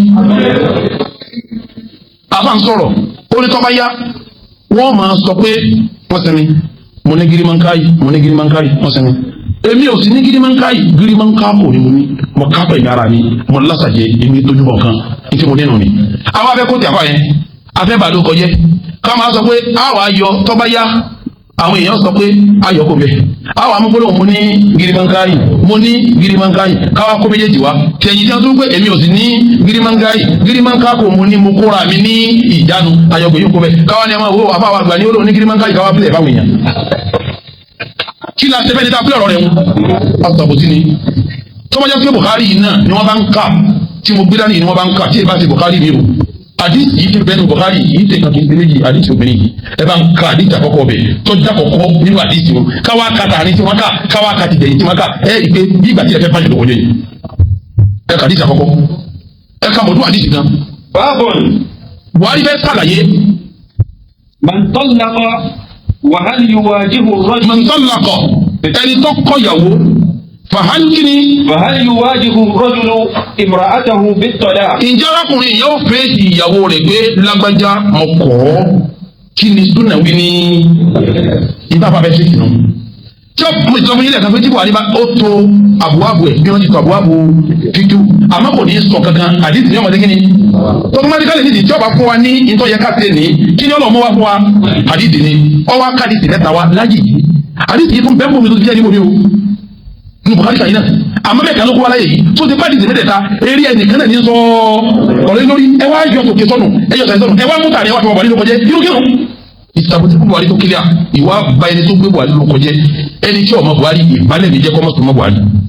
kọ́dà nínú bá tó lè mí bẹ́ẹ̀ máa ń kọ ìdí ńkọ tí àti ìkọ̀ gbọ́dọ̀ sàbòtí fẹ́ni tó bá sọ ọ̀rọ̀ ọ̀yọ́ gbọ́dọ̀ sàbòtí fún èyàn sàbòtí fẹ́ni tó sọ̀rọ̀ nù èyàn sàbòtí ìsàbòtí fún Bukhari al-Imam al-Bukhari ìsàbòtí fún tó kílíà ní kí wọ́n sọ pé ń bẹ́ nú ẹ̀ pé àdínàdìrẹ́ bù mí àdìsí yìí ń kà fún yín tòkè yín fìlẹ̀ náà tìkàlẹ̀ yín fìlẹ̀ tààrí tí wọ́n kà ẹ̀jẹ̀ ń kà bóyá kí n sì gbé láti fi tòkè ní ọ̀dà ẹ̀jẹ̀ ń gbé bí tòkè ọ̀yà kọ́kọ́ kàdí tọ̀tájú kó tó kàdí tó ẹ̀ máa gbọ́ ìwà pìtà bọ̀rọ̀ ti pẹ̀lú àwọn ẹ̀rí. حدثنا الحميدي حدثنا الوليد حدثنا الأوزاعي. àwọn tó gbàdí ìsìwánu lágbájá gbà làkàtúntì gbà ló làgbà lọ́bẹ̀ ọ̀nù. سألت زهيرية. ó ní mo bi ìmáàmù Zuhairi mo bi léèrè ẹ máa gbọ́n tó bí o. أي أزواج النبي صلى الله عليه وسلم استعاذت منه. èwo nínú ìyàwó ànábì èwo nu kíni. àdìsí aláwọ̀ kí ló kọ́ bí mi yẹn. èwo nínú ìyàwó ànábì lọ sọ fún ànábì pé a'udhu billahi minka èwo nínú ìyàwó ànábì lọ sọ bẹ́ẹ̀. ẹ máa kà lọ. ọwọ́ afọ létí pé. أخبرني عروة عن عائشة رضي الله عنها. Urwa sọ fún mi ó sì gbà lọ́dọ̀ ìyá wa Aisha kọ́lọ̀ máa yọrọ sí. أن ابنة الجون. wípé obìnrin tí ń jẹ́ ibùnẹ́tà Jawni. náà. لما أدخلت على رسول الله صلى الله عليه وسلم. nígbà wọn lọ lè mú bá nẹ́bí. ودنا منها. ká nẹ́bí wa súnmọ́. قالت. ọwọ́ tuntun máa di ká súnmọ́ rẹ ní tọkùnrin tó ní kí n wí o kéèyàn súnmọ́ yàn kọ́ fẹ́ fọwọ́ kàyàn tẹ́gbẹ́ mi pẹ́kípẹ́kí. náà. gómìnà yẹn wá sọ pé ní. أعوذ بالله منك. a'udhu billahi minka ọlọ́run kọ́ sọ mi lọ́dọ̀ rẹ̀. àdìsí tọ́sájú rẹ̀ àdìsí tọ́sájú kí ló kóbìnrin yìí. ẹ wá bọ́ síbi tààrin ẹ máa gbọ́ tààrin tí wọ́n mú wá o ní wọ́n fi pàpọ̀ àdìlọ́kọ̀ jẹ́ ẹ bá ń ká tààrin. حدثنا أبو نعيم. ẹni tó gbà wá nù. حدثنا عبد الرحمن. àwọn tó gbà wá nù ọ̀rọ̀ sánà dín nìkú. ẹ lọ fi mátínù kẹfì sánà dùlẹ̀. قال. a sọ pé. خرجنا مع النبي صلى الله عليه وسلم. ẹ bá ń dàpọ̀ sàbẹ́ tó sọ̀rọ̀ yẹn. sàbẹ́ tó gbẹ̀yìn. أبي أسيد. àbí Usayd àtàìdí ló kọ rẹ̀ kí mo kọ́ rẹ̀ àbí Usaydi. ẹ mọ kàn lọ́wọ́ ìpadà bọ̀ abẹ́ o ẹ má jẹ́ kọ́ wọ́n sọnù. Abu Usayd àtàìdí òun ló ń sọ pé kharajina ọ̀la jáde. مع النبي صلى الله عليه وسلم. alọ̀lẹ̀ bá nẹ́bí ìkí ọlọ́run kọ́ bá nẹ́bí náà. ajáde pẹ̀lú ànẹ́bí àwọn àtànẹ́bí jọ jáde náà. حتى انطلقنا إلى حائط يقال له الشوك. àfi wá débi ògiri kan ládùúgbò kan tí wọ́n ń pè ní sọ́kù. náà. حتى انتهينا إلى حائطين. àwa débi ògiri méjì lẹ́gbẹ̀ẹ́ ibi sọ́kù yẹn. فجلسنا بينهما. àwa jòkó láàrin ògiri méjèèjì. فقال النبي صلى الله عليه وسلم. ànẹ́bí wa sọ pé ní. اجلسوا ها هنا. ẹ̀yin dúró dèmí bí ẹ jòkó dèmí bí. ودخل. ànẹ́bí wa wọlé lọ. وقد أتي بالجونية. wọ́n sì ti mú obìnrin kan tí ń jẹ́jẹ́ òní yá wọ́n ti dé kíni wọ́n ti mú wá síbẹ̀. wáwùl hàn obìnrin yẹn ti wà ń bẹ̀. naam. وأنزلت في بيت في نخل في بيت أميمة بنت النعمان. ibi ilé kan tí àwọn gilabidó wà ń bẹ̀ táwọn kele yẹn nílé Umama bintu Nu'man ibẹ̀ ni wọ́n fọ obìnrin yìí dí. ومعها جاريتها. ọkùnrin sí màkàn bẹ̀. عابدة لها. bẹ́ẹ̀ sì ni nígbà tí wọ́n bá fẹ́ tó bẹ̀ ń kórìí tó wọ́n bọ̀ wò ó tó bẹ̀ ó kò ní lóga ń paka sọ́mà kọ̀ mọ́. irú ẹ̀ tí wọ́n máa ń pọ̀ tó fi dá nǹkan ló fi tó sọ mí. wọ́n ti sọ fẹ́ nìkan jọba pé ṣàtọ́rọ̀ ọwọ́ ìjà kò ṣẹlẹ̀ ńjọ́ sí ní wọ́n ń kásíra fún ojú kó wò wáyé wọ́n ráyè ìjọ náà. àwọn bí ó bá ka débi wẹ̀l ìzáàrù lọ́ba sí ìzáàrù mọ́tò ní. wàláhì wọ́n ti sọ fọ́ọ̀rọ̀ ẹ̀mí kan pé àbá àti ń sọ̀rọ̀ yìí àyìnbá dààmú rẹ̀ wọ́n mọ̀ dáadáa ìmọ̀ rẹ̀ tó nǹkan wọ́n mọ̀ dáadáa tọ́ wọn pé pẹ̀lú òkú tí wọ́n jókòó wọn ní ipò ńlọ́tò bí òun kéré ìmọ̀ rẹ̀ ọ̀ká bí kí ó jókòó sí yẹn ìmọ̀ rẹ̀ ọ̀ká ìmọ̀ àwa ká mọ̀ dẹ̀sí nígbà yìí ìyẹn wọn bá mi jìyànjọ́ náà nígbà tó wá tún ìzáàrùn bọ́ sí ní ìlú wa pẹ̀lú ṣé ìfúnnilá ẹ mà wúlò ẹ̀ lánàá mọ́lọ́run wọn náà rí wọn. kásíwájú. فلما دخل عليه النبي صلى الله عليه وسلم. ìgbà tá a nẹ́bí wá lọ bá ọmọbìnrin yẹn. paul ọwọ́ sọ pé. أبي نفسك لي. gbéra rẹ fún mi ìtumọ̀ ẹni pé nífẹ̀ẹ́ mi kí n fẹ́ ọ. naam. قالت. obìnrin wa fèsì pé. وهل تهب الملكة نفسها للسوق. ṣé ọba lóbìnrin ó lè gbéra ẹ̀bùn ẹni tí èso bá ní. قال. anabi wa sọ pé. فأهوى بيده يضع يده عليها. anabi wa nawọ́ nítorí kó ló sọ pé farabalẹ̀ lè tẹ̀kún náà kó lè fi ní arabalẹ̀. وقالت. ọmọbìnrin yìí wá fèsì pé. أعوذ بالله منك. ọlọ́run kọ́ sọ mi lọ́dọ̀ rẹ o. naam. فقال. anabi wa sọ pé. قد عوتي بمعاذ. ó ti wá ṣọ́ra pẹ̀lú ẹni téèyàn fi wá ṣọ́ra. ó ti wá ṣọ́ra pẹ̀lú ẹni téèyàn fi wá ṣọ́ra. ẹ kàdé rẹ. ثم خرج علينا. Abu Usayd al-Sa'idi ọ̀là níbi wá jáde wá bá wa. فقال. anabi wa sọ pé. يا أبا أسيد. ìwọ Abu Usayd. اكسها رازقيين. dákun bá ń fún lásọ olówó iyebíye méjì. وألهكها بأهلها. wọ́n bá mú lọ bá fámìlì rẹ̀ kọ́lọ̀ bẹ́bí rẹ̀ kọ́lọ̀ bẹ́bí rẹ̀. àdìsí kejì náà àdìsí alákọ̀ọ́kọ́ tẹ́ ẹ̀ mọ̀ kó péyàwó ànábì. àdìsí ẹlẹ́kejì yóò sọ péyàwó ẹ̀ ṣé mú kìíní kẹ́ẹ̀ fi kú kejì kẹ́ẹ̀ mọ̀ kí wọ́n mú lọ kọ̀rọ̀ wọ́n fẹ́ rí pẹ̀ sẹ́yìn máa rí ìyàwó ẹ̀. àdìsí tọ́sájú ọjọ́ yẹ wa fẹ́ ni sànẹ́bí pè yí kí ló jẹ́ sànẹ́bí. kí ló fà á gbogbo ẹ̀ ní sàlàyé o kí ló fà tó fi di pé a'udhu billahi minka wọ́n sàlàyé fún yín kí ó yé dáadáa. ìtọ́fà ìníbẹ̀rẹ̀ rí wa o inú tí a tẹ́sí lójú tó àwọn buhari náà lálò àwọn pátìlì buhari lálò. kí ló fà tó fi bẹ́ẹ̀ máa nábì yín sọ fún yín ànábì wa ni ẹkún lásọ olówó iyebíye méjì ẹjọ́ máa lọ ẹ bá ń kà síwájú ẹ ti parí àdìsí kejì ẹgbẹ́ àdìsí kẹta tí ń sọ̀rọ̀ ọmọbìnrin kan yìí náà láàyè kan náà tó tó tẹ̀lé títòkè dákọ̀ ìyàwó èkejì ọ̀dákọ̀ bẹ́ẹ̀ bá ti dákọ̀ ìyàwó lẹ́kan tó lè di fọ́ọ̀mù àdìbí jẹ ni kò ní di mọ́ tí ẹ ti dà lómi jọ̀níyà náà méjèèjì ẹ bá ń ka àdìsí kẹta. وقال الحسين بن الوليد الثوري عبد الرحمن عن ابن عباس ابن عباس ابن سهيل عن أبيه وأبي حسين قال Abu Hussein dáwí yẹn ń sọ pé Abu Hussein kan náà o torí òun lọ́wọ́ ń di gbogbo yóò sì yẹn jí owó ọ̀dọ́rọ̀ rú ẹni tí ọ̀làgbọ̀yé ní da ẹ̀ ń padà bọ̀. قال ń sọ pé تزوج النبي صلى الله عليه وسلم. kí ìtumọ̀ tàbá wájà. nígbà ká tọ̀hún yẹn tán ẹ̀ ẹ̀ ká yí kí n sálẹ̀ bẹ́ẹ̀ bá tiẹ̀ wá ní ká tòkì ó yẹ ká ẹ̀ ká kí ìtumọ̀ tàbá wájà. ó gbéyàwó àlebi káyàwó kí ló mú Usaid sọ̀rọ̀ yìí ń padà bọ̀ wọlé tẹ́ mọ̀ kọ́lé alójú pàdé bìfẹ́ kí ló mú sọ kí Usaid sọ pé tàbá wájà àlebi káyàwó kí n tó fi sọ bẹ́ẹ̀ ń padà bọ̀ wá sálàyé gbogbo ẹ̀ ló lẹ́rìí anabi ọjọ́ ní fún mi buhari ọjọ́ kọ́ sí òní ẹ sọ fún mi ó ní tàtà wájà. Umaymata bint Sharahil. anabi fẹ́ Umayma ọmọ Sharahil. falamma udkhilat alayhi. ìgbà tí wọ́n mọ̀ mi yìí lọ́wọ́ bá anabi. basata yadahu ilayha. anabi náwó ti báyìí. faka'annaha karihat dhalika. ó dàbí ẹni pé ó rí ti ká anabi fọwọ́ kàn wọn. anabi fẹ́ lómìnir anabi wà náwó. anabi fẹ́ lómìnir anabi wà náwó sí. ó ní wọ́n fẹ́ فأمر أبا حسين أن يجهزها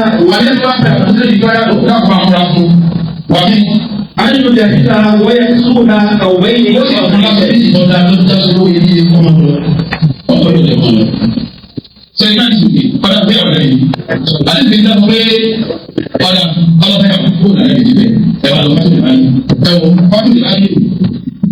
ẹ̀wọ̀n dada kuma bá sọ̀rọ̀ sáyé wò sọ̀rọ̀ yìí ọ̀gbọ̀n àti ẹ̀yà ìtọ́rọ̀ sọ̀rọ̀ ẹ̀ bá ń fi wọ́n ti wọ́n yìí pàdé ìfọ̀ sọ̀rọ̀ yẹ ẹ̀ lé ní ìfọ̀ sọ̀rọ̀ yẹ bí wọ́n yà wá ti wọ́n fọ̀ tọ́ bọ́lá tẹ̀lé ìdílé lásán yìí ẹja wa yanjú bó ló ti dìyàwó kó tó wá di pé wọ́n lọ fi síbi kà náà tí wọ́n lọ sí kí ni kọ́dà á yanjú ilé ẹni wọ́n fi sí ó fi sí kọ́rọ̀ ilé ẹni wọn mú lọ kí ló sì fa wàhálà tó fi di pé ń sọ pé àwọn oṣù bìí lágbègbè láyẹjú a sì ní kọjá tíra àtàkùnláwọ̀ yìí.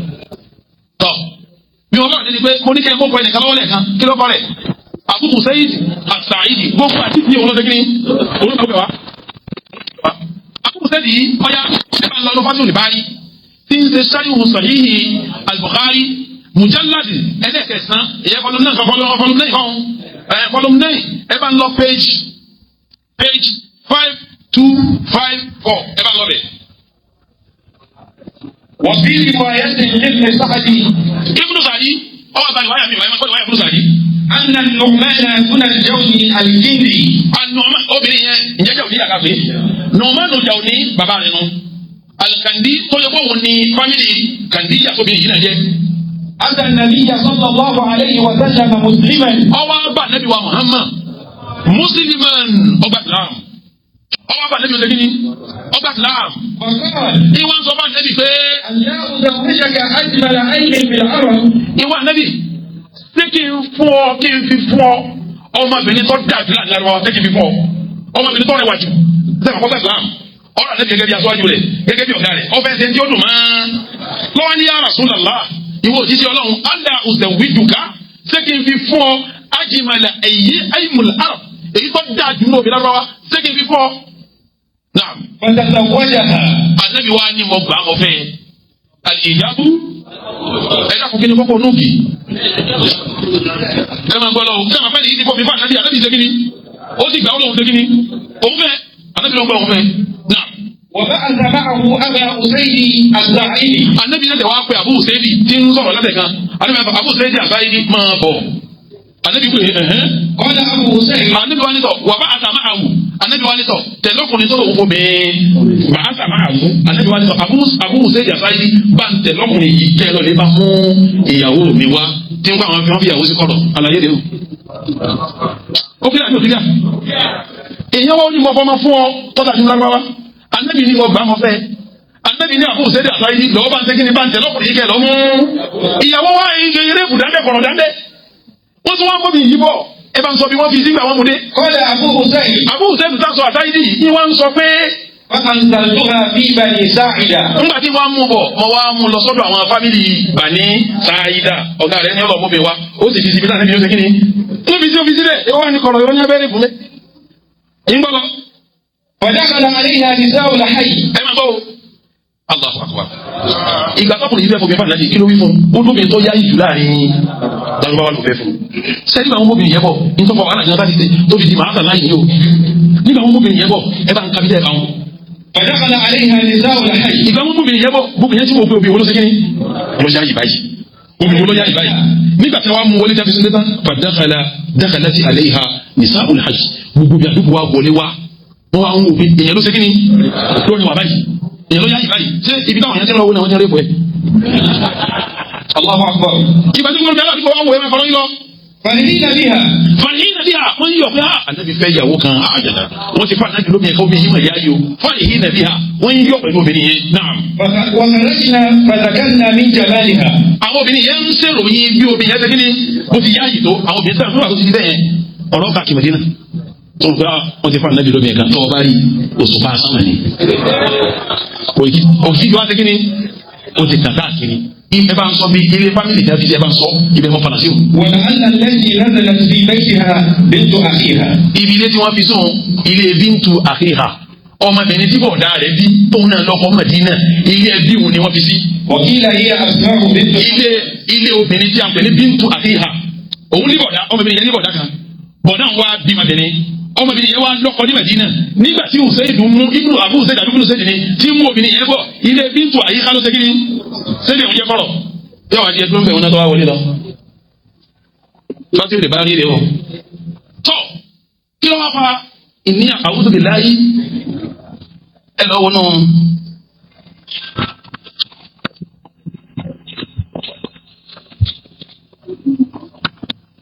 Ẹ lọ wọnú tíra Tabaqat Ibn Sa'd.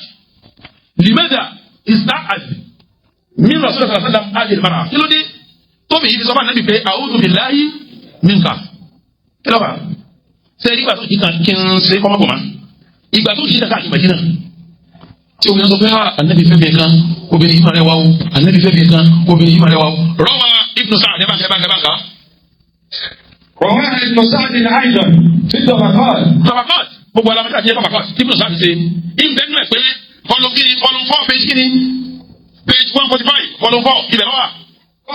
Ọ̀rọ̀ tí ń sọ yìí náà ń bẹ nínú fásitì báyìí ọ̀yọ́ síbí ni ń bẹ nínú fásitì bàbá níbẹ̀ ọba ó tó bá bí náà ń sọ pé ní. أخبرنا هشام. Ẹ̀ka wo yóò gàgàgàgà قال ń sọ pé. تزوج رسول الله صلى الله عليه وسلم أسماء بنت النبي. Ànábì fẹ́ ọmọbìnrin yìí náà. وكانت من أجمل أهل زمانها. Nínú obìnrin tó fáyìn jù láyé jọ́nà lọ́mọbìnrin yìí wà. وأشبههم. Ó sì kúnjú tẹ̀yìn olùkóbìnrin. قال. Ànábì sọ pé. فلما جعل رسول الله صلى الله عليه وسلم يتزوج الغرائب قالت عائشة قد وضع بيده في الغرائب يوشكن أن يسعفن وجهه عنا. Ẹ gbọ́dọ̀ lómi. Ní ẹ bá mú ibà wọn. Nígbà tó kìkì kàkà kì Mẹdínà. Ṣé ń gbọ́dọ̀ mi? Àwọn ìyàwó inú ilé sẹ́gbà tó ti di pé yẹn lọ wo gàǹgà ìgbà òkìkí ọ̀kadé ilé ànábì. Kí àwọn ìyàwó ànábì wá wí? Àwọn ìyàwó ànábì ní nǹkan tí o kọ́lá di Àyíṣà. Sẹ́gbà Àyíṣà fẹ́ràn ọkọ rẹ̀. Lọ́wọ́ ní tọ̀ àwọn wàhálà o. Kọ̀déwọ́dà àyádáwó fílgàrà ìdí. Àwọn obìnrin màdókútà náà ti ń fẹ́ báyìí. Àwọn obìnrin tó ní ti màdókútà náà ti ṣe kí ni? Ti ń fẹ́ báyìí o. yòòṣìkì náà á ń yẹsẹ̀ fún náà wájú àwọn àná àwọn obìnrin yóò níjà níbi ọ̀la yìí ti wá mọ́ o kí ló bẹ̀rẹ̀ ń bẹ̀ òun ló bí àwọn oṣù láyé nǹkan ń bà bọ̀ ó ní ayé sàlọ́ ọ̀dọ́ pé yé ànábì lè fẹ́ àwọn obìnrin kàyàkàyà báyìí àwọn ilé yóò níjà níbi orí ayé ti wá mọ́ ẹ sọ ìsàlẹ̀ díẹ̀ ẹ máa gbọ́ lọ ó ní tàṣà wàjà nínú ibùdó sáà yẹn náà ìṣàmù ló gbélé wa ó lọ ànábì fẹ́ bíntu Nu'man al-Jawniya ọmọbìnrin àfẹ́ Jawniya yìí ànábì fẹ́ ó ní ibùdó àbí táwọn dákọ̀ mi lẹ̀ náà ó dé báwa aydan akhbarana Hisham ibùdó Muhammad haddathani ibùdó al-Ghazir an Hamza ibùdó Abi Usayd as-Sa'idi Abu Usayd náà tó yó as-Sa'idi ọmọ tiẹ̀ ń sọ pé ní tàṣà wàjà sọ̀rọ̀ sọ̀rọ̀ ànábì fẹ́ Juwayriya fa àrísádà ní èmi lọ́nà lọ àbúrò sẹ́yìn ó lé mi lọ́nà lọ fa jíìtù bí ha mo wá dọ̀ ànábì fa kọ́lá ti Hafsa lè Aisha ní wọ́n sọ fún Aisha aw Aisha lè Hafsa àbí kò sí Hafsa ní sọ fún ìkan sọ fún ìkejì wípé ìkìtọ̀bí àǹtí wọ́n náà ó ṣe kọ̀ ha Hafsa ní Aisha sọ́dọ̀ ọmọbìnrin tẹ́ mú wáyé ìwọ lọ nílàlí fún tí ó nílàlí fún tán èmi ọgbà tó mọ̀ sí wọ́n ń tanù ọ̀kan ní bọ́ọ̀kan lọ lé òun ọba tún fafa alina wọn bá ti bẹ́ẹ̀ ẹ dákun ìyàwó tí wọn mú lé jẹ́ fi síbi kan tó ìṣe kàkàkì àdúgbò tí obìnrin wa ń kí níbi tí ọwà àwọn ìyàwó anájìnà wa ti dé wá sí kíni nígbà wọn kọ́ ọkọ̀ tó eléyìí gbọ́kọ ní wọ́n wá ń sáré bí wọ́n ti gbọ́kọ padà ní kò sì sí jà níjà torí tí a bá ti di kíní àjà wọ́n sì mọ̀ kọ́ wọ́n ń ṣe kíni làwọn wá ń ṣe méjèèjì pé wo ọgbọ́n làá dá sí kíní yìí o wọ́n wá tètè ètè ni wọ́n dà nígbà wọn tètè ọ̀kan ọkọ̀ méjì pé wo ìwọ nílà ìfọkọ́ báyìí sí èmi ò bá yanu rẹ̀ nígbà wọn wá síbẹ̀ fún màkọ́ láti láha ìdáhùnmá ìkan náà méjì wá sọ fún mi nìhun pé anabi yìí ẹ máa gbọ́ ó pé anabi sallallahu alayhi wa sallam ìkẹrọ náà kọba yujibu min al-mar'ati ìmọ̀ dùn ma tóbi ìbá wọlé wá bá ìdàdàkà láti àlẹ́ yìí tóbi ìbá wọlé wá bá anabi an taqula tóbi ìyọ́ sọ fún anabi pé a'udhu billahi minka.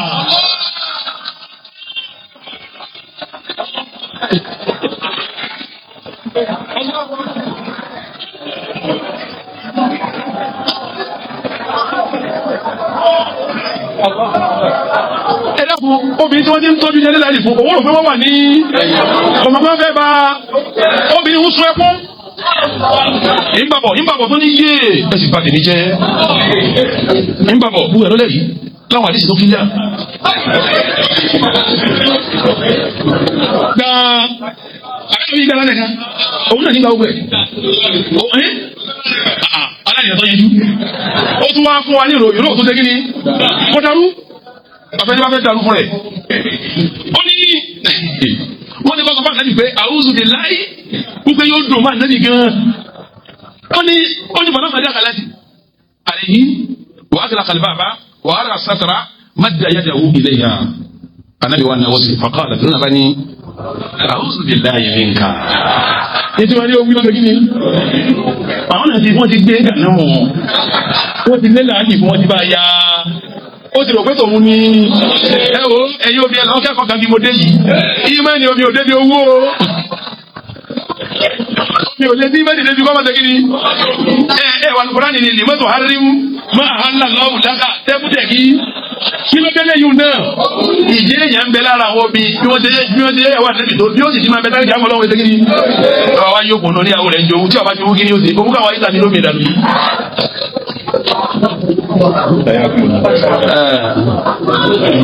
Anabi wa kọjú sí anabi ẹ̀dẹ̀ fẹ́ gbọ́ gbólóhùn yẹn tí a bá fi ti sọ fẹ́ fún anabi kò tó sí nǹkan wọ́n tàbí àwọn ọlọ́wọ́ èdè àwọn ìyàwó tí ti ń bá gẹ́rẹ́ sí kí ni wọ́n wá fẹ́ kọ́ fẹ́ bẹ̀rẹ̀ wọn torí bóyá ìtorí wọ́n ti ń sọ pé tó bá fi lè wọlé àwọn onírúurú tu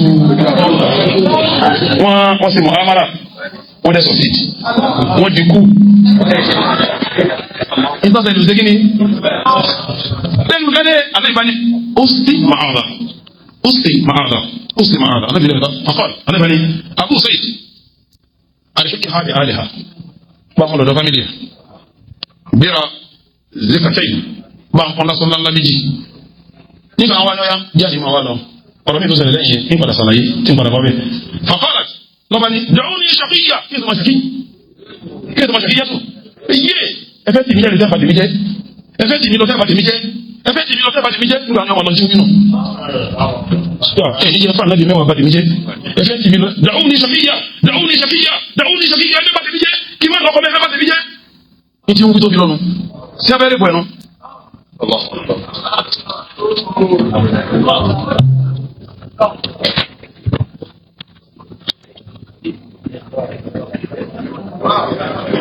sẹ́wọ̀n pé ó kú mọ́tí àlàkálẹ̀ tí wọ́n fẹ́ yanjú. sẹ́gbẹ̀ àwọn ọmọ lọ́hùn. àwọn ẹ̀sẹ̀ àwọn sọ́fà ànábì sẹ́wọ̀n pé ń béèrè pé ànábì ní àbílí nọ́ọ̀sẹ̀lì. jẹ́ kí n fẹ́ràn rẹ̀ bọ̀ mí. nínú àdéhùn ìṣẹ̀lẹ̀ fún ya fa'al tahabu alimilkati nafsaha lè sóka obìnrin tó jọba tó ní tuma sóde fi rẹ̀ fún èèyàn lásán ni. nígbà àdìsí mi ń bẹnu Bukhari tí ò sí láyé yìí ń bẹnu Muslimu ń bẹnu gbogbo tó bó súnlẹ̀ pátápátá ń bẹnu ọ̀sán yìí. wọ́n sọ pé kọ́ọ̀lù náà àwọn yẹn sọ fún pé àtẹ̀dìrí nàmà ní hàdá sọ mẹni bọ́ọ̀lù sọ fún pé pé owó oníjọba kí kọ́ọ̀lù àti là ó lè mi ọ̀mọ́ àyèmọ́ tí ó bá nẹ́bí ló bí ọ̀rọ̀ pé fàálì sàhábù àlìndélẹ̀ kàtú lọ́fùsà ha tẹ̀sùkà kọ́ọ̀lù àti là ó lè mi ọ̀mọ́ kọ́ọ̀lù wọn wá sọ fún pé hádà rasulullahi sallallahu alayhi wa sallam já a lè yàtà tó bàtà ànábì rè ọwọ́ abá ọ sọ̀rọ̀ sẹ́mi kọ́ọ̀lù bí fún ní ànábì bá sọ tẹ́lẹ̀ pé ń tọ́wá sí ni kọ́wá bá ọ sọ̀rọ̀ ní ànábì rè kọ́ọ̀lù ó ní a kuntu ashqa min dhalika bí ìbá ti lè gbàmúdé lílu Allahu akbar àbí kí ni tó máa kuntu ashqa min dhalika tí ìbá ti lè gbà fún ànábì mọ̀dé lílu àmọ́ràn ti bọ́ tákó tó ṣe kí ni bóòlù yẹn ti fi gbogbo orí léyìí dẹ̀ tó pẹ̀lẹ̀ lónìí mímọ́ tí wọ́n lọ mú yìí tí wọ́n fẹ́ lò lásán.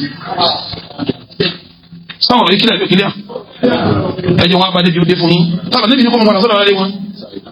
àbúsà yìí kíni àbú kíni àtàyìdì kí wọ́n júwe fún wa ìgbà tó mú lọ sí ìlú wọn ó nígbà tó mú délé falamma wasalat biha ìgbà tí àbúsà ìdájí mú délé tasọ́yàwó aráàlú pariwo àbí kí n sọ ma sẹ́yà pariwo tabani sọ́yà àwọn jẹun pariwo tasọ́yàwó wọn pariwo kí ló dé táwọn olùkọ́ ti lọ́kọ́ o ti ṣe ire kí ló tó wá ṣe ń lé ìnàkí lọ́gẹ́rù mubaraka àlùbáríkà ti tálá rẹ̀ ó dáhùn yẹn wí fún un ṣé ànábì ọbẹ̀ eré fún rẹ̀ kí aráàlú ọmọ wíyún ṣé àmọ́ kọ́lọ̀ tó ní ìtumọ̀ lọ́rọ̀ yìí ọ̀rọ̀ tó tòbí ọ̀rọ̀ mọ̀lẹ́bí ti ṣe kí ni bí títò wọ́n sọ fún pé àti ọ̀rọ̀ ti lọ́kọ̀ kọ́lẹ̀ òun náà wọ́n fèsì pé kùdí ìtù kí ni tó máa kò ìdá kùdí ìtù wọ́n tàbí jẹ́ ní àwọn òun ní lọ́jọ́ rẹ̀ àwọn orogún ẹ̀ lóní kùdí ìtù wọ́n tàbí jẹ́ ní kọ́lẹ̀ ọ̀sẹ̀yìd ọkùnrin tó mú lọ yìí abúlé tètè wọlé ní máa sọ fún wa pé fàtúkú fìyà obìnrin yìí ò kú àti ìgbà tó di kìláfà Usman ló tó kú. ẹ̀wọ̀n kan bẹ̀ wọn ẹ bá dàbí bí eléyìí nísìn ọ̀yanjú àbí ọ̀yanjú ẹ̀jẹ̀ ń fi kásí hàn. ẹ gbọ́ ń bọ̀ ẹ wò ó jàmá àwọn ọ̀rọ̀ yẹn pọ̀ gbogbo ẹ̀ pátápátá ló lèsì tó kúnná ayédèmọ́ gbà wá ká sọ tán ní òní ẹjẹ̀ tó ń yá méjì àbí kí n yá kàsí gbogbo ẹ̀ ló ní mo ti tọ́jú ẹ̀sìn kalẹ̀ fún. bí wọ́n bá tó pẹ̀lú